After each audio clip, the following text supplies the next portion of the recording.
up to this level, we have looked at the first step, which is to check state eligibility requirement, if you are permitted to write the exam or not. The second is to create the account. Once you have the MyNCEES account created, then you would have to log in and then go to exams, select the type of exams. If it is available, then you register. At this point, does anyone has a question? Okay. Yeah, I have a question. Okay, good. In my MyNCEES page, it asked me for the on my record application prerequisites. It also asks for the exam and license verification and professional references. Do I also need that to sign up for the exam, or is that separate? No, that is separate. That will come later on. So Yeah, the first thing okay. is to register for the exam and then write the exam before you think about the references. But it's a good question. So maybe we can keep on going, and then once we are done, I'll leave everything for the Q&A part. Let's Okay. move to the next. Yeah. So next,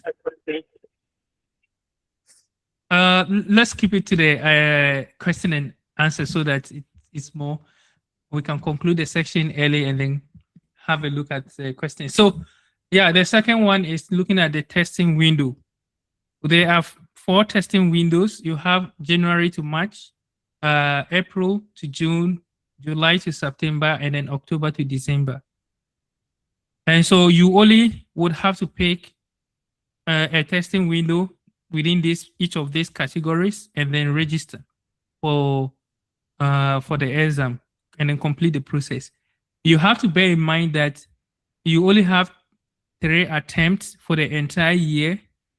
And if you did not pass, let's say between January to March, then you can only register for the next testing window. And then you cannot do this more than 3 times. And so if there's the need for you to do any cancellation, you need to cancel the exam or reschedule ahead of time. Other than that, you would forfeit refund. But if you're able to request for cancellation, you get your money back minus $50 processing fee. Okay, let's look at the format for the exam. You have 110 questions in all. This is for a total period of 6 hours. The exam itself is for 5 hours, 20 minutes. But before you start the exam, you would go through the non-disclosure agreement where you would agree not to say anything or disclose what you have seen. The questions you have seen, you would agree not to disclose it to the public. So this is very important. It will take you like 2 minutes to go through that process.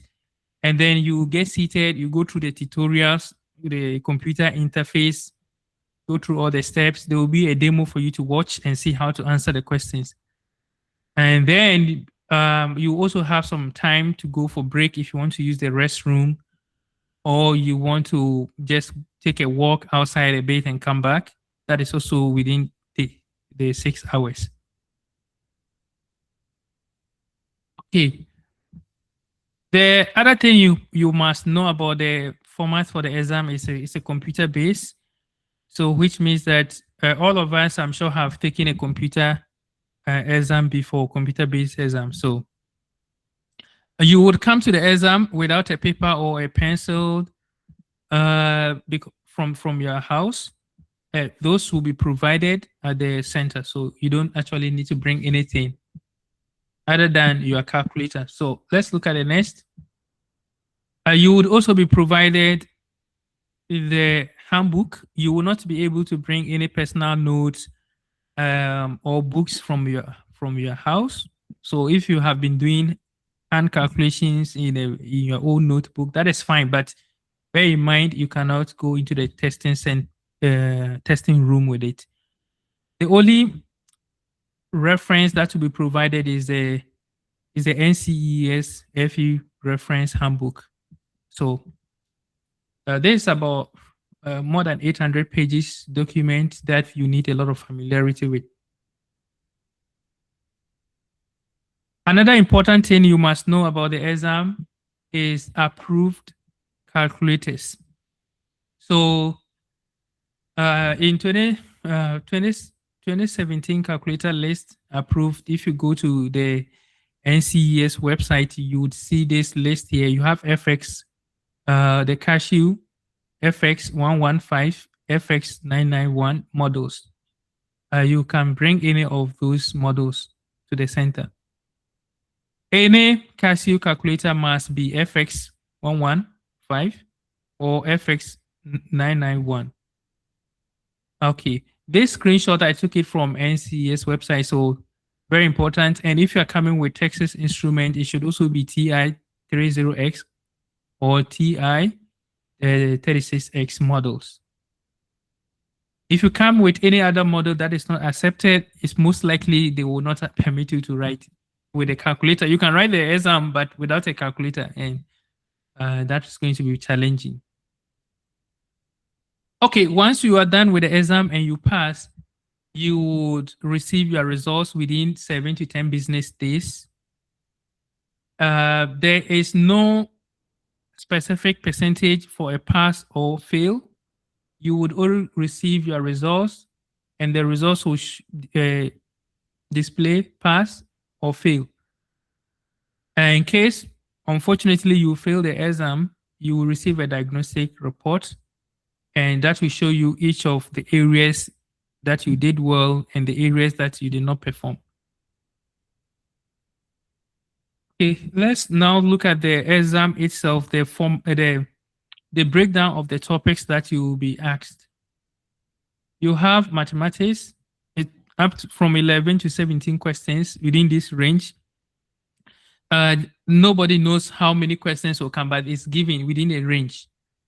And probability and statistics, you have this. So I'm not going to go through all of this, but as you can see here, mathematics carries a lot of weight.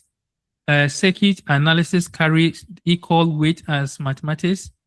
And then you have electronics up to 11 questions and power up to 12 questions.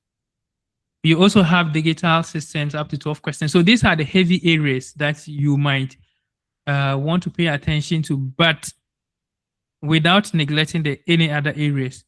Most people have the chance or the likelihood of not passing the exam, not because they did not do well, but because maybe they focus on other areas and left some other areas, and that will lead you to fail.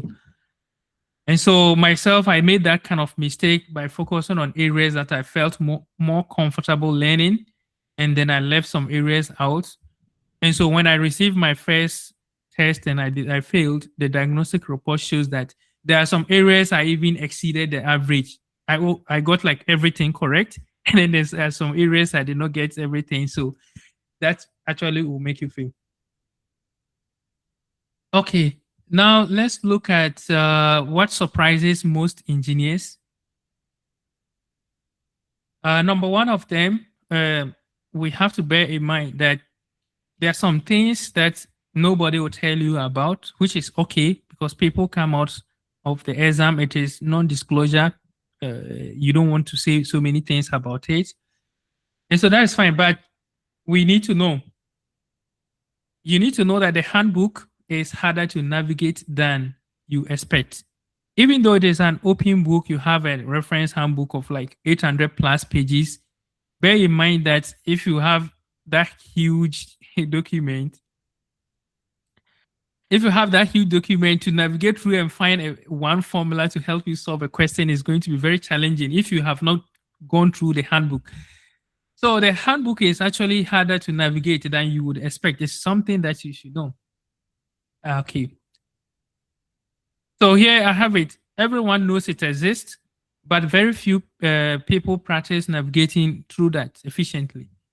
And the examination practice, we all know what will happen is that you have pressure, and then spending like 10 minutes or more looking for something is going to cost you a lot. Okay, next thing is that the computer-based test feels different from paper practice. This is very true. If you are used to working in your book, solving all the questions during the learning process, and then you never practice solving the questions on a computer, going to the exam and seeing all your questions on the screen is going to be very challenging for you. So I know that almost all of us have gone through this, but it comes with a lot of practice. Time pressure is real at 110 questions. Bear in mind that it's 6 hours, but you don't have all the 6 hours. You have 5 hours, 20 minutes. And then this, if you break this down, roughly you have like 2 minutes to solve each question. Some questions you can solve this within a minute. Even some of the questions you might solve them in 30 seconds. Some questions too you might